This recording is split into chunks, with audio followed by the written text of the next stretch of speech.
We're a small operation of absolutely brilliant people who appreciate the core product and realise its flaws.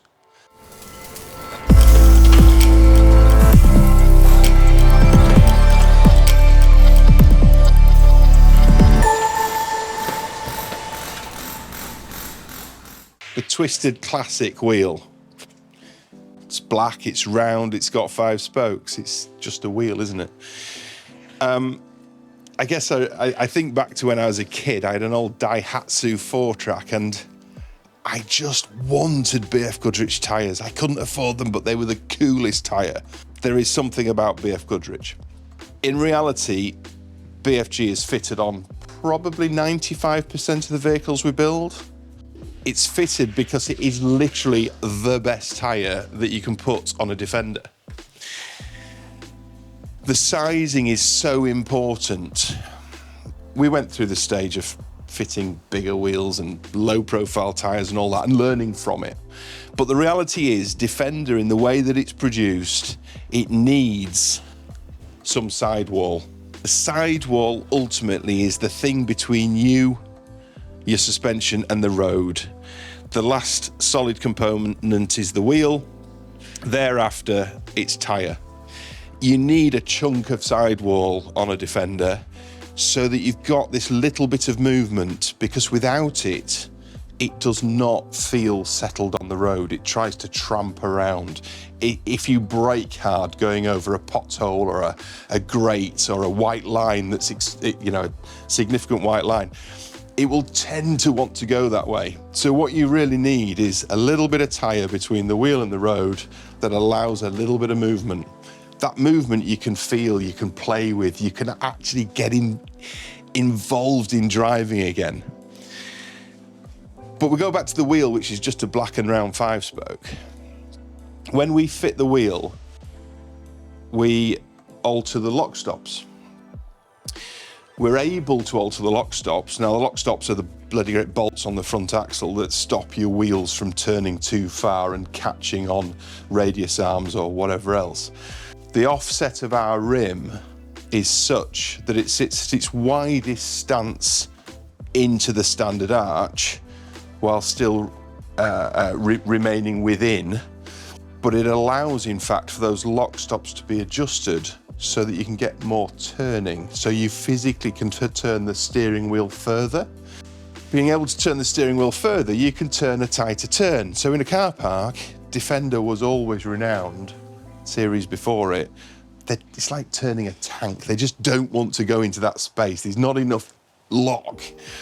So we probably gain about 1/3 of a turn of lock by fitting a 0 offset rim with that tyre size, 265 in this instance.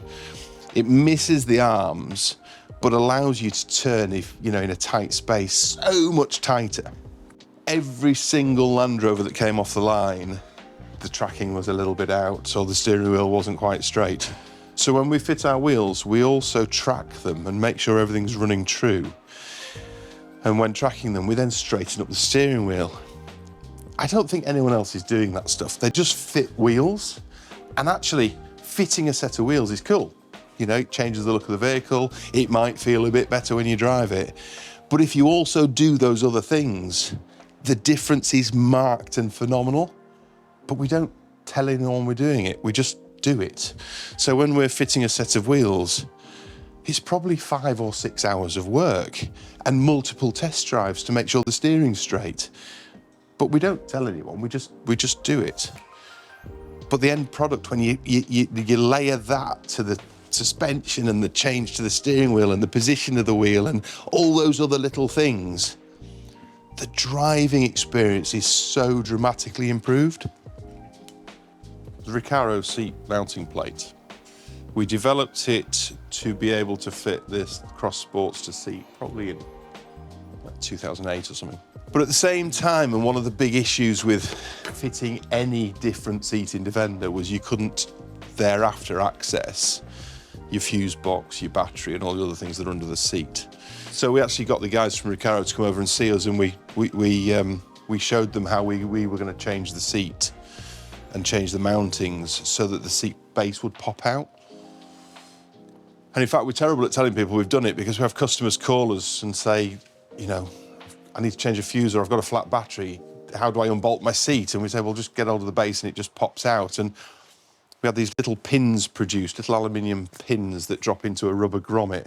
And I actually remember, at the time, rather than having a grommet produced, which would require tooling and so on and so forth, I actually found my quad bike had a very similar grommet under the seat.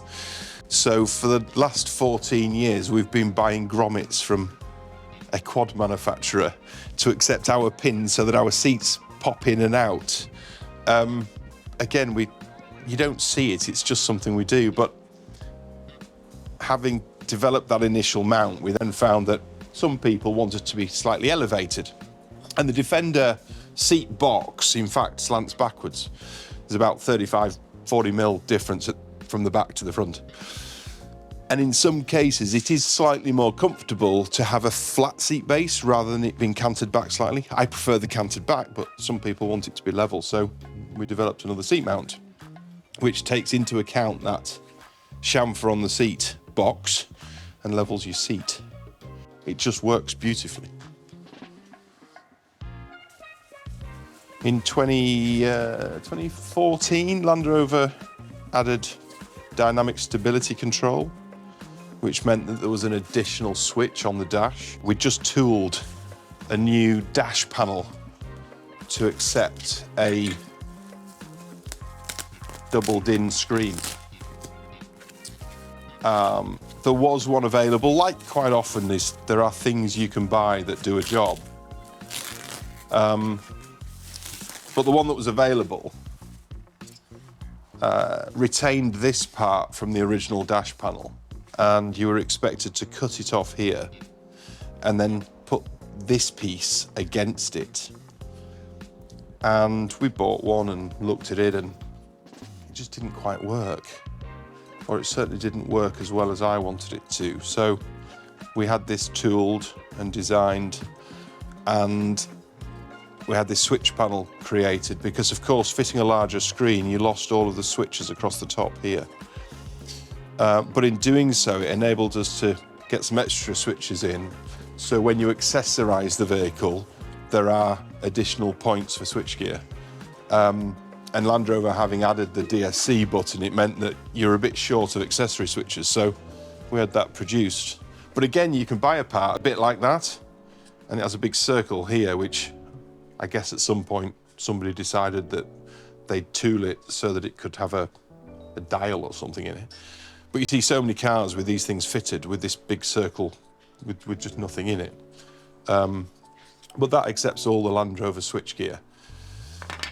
And actually since then, this has been copied once or twice by other people. And what's quite comical is I put this insert here to be able to put a little twisted plaque in, and other people have left that insert in thinking it was necessary for something else. But anyway, this is our product, and it's beautiful. It just works, and it does it so beautifully.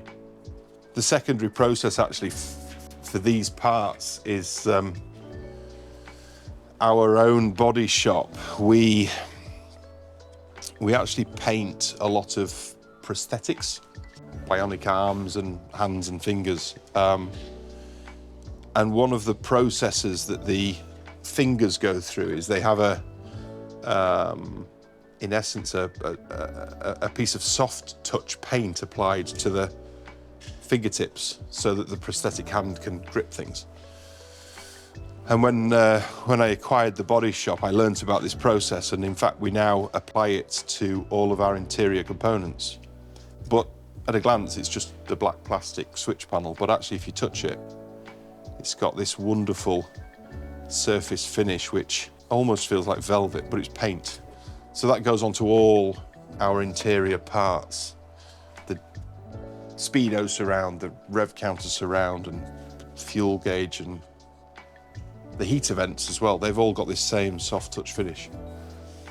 And at times we've used that. In fact, if there's been a little component that we couldn't trim with leather because of its finish, whatever, if there was no return for the leather, we actually can match the soft touch finish to the leather. So at a glance, it blends, it disappears, it doesn't feel like it's an additional thing. So a bit like tweeter mounts, we often soft touch them to match the leather. Another part you can just buy, it's brilliant, it's great, allows a 95mm rear light to be fitted. It's fine, it's plastic, light goes in it, it works. But it's just not twisted enough, so this is ours, it's billet aluminium. It will be coated black, so at a glance it will look just like that, but it's beautiful billet aluminium. And when that's fitted, I just know it's right. I don't need to worry about it ever again. And it does have the logo on it, but again, it's hidden. We put the logo at the bottom, so often with twisted parts, you sort of need to look underneath or get behind the thing to know it's actually a twisted part, but we don't like to shout too much about what we're doing. Similarly, that's a number plate plinth, and you can buy it for about 7p in plastic, but we have them machined out of billet. I think probably what I'm trying to say, probably really badly, is the journey that we have been on as Twisted. It's no one thing, it's no one person. It's a culmination of loads and loads of ideas that at some point becomes something, and they are combined with the thing before or the thing after. Because it's very easy to modify something. It's very easy to make changes, to make something look a bit different or perform a bit different, but it's not until you get the right series of things done in sequence that in fact it starts to feel like one. And what I never want Twisted to be is just a modifier, just bolting things on. That's not what we're about. It is imperative that at every stage, every change we make has a sensible relationship with the previous change and the change beyond it. So everything has got to work coherently and effectively. And that, to me, that's the only way to do this thing. We're not a huge operation that invests billions of pounds in refining a singular product that we sell en masse. We're a small operation of absolutely brilliant people who appreciate the core product and realize its flaws, and that experience is what enables us to see beyond just what's pretty.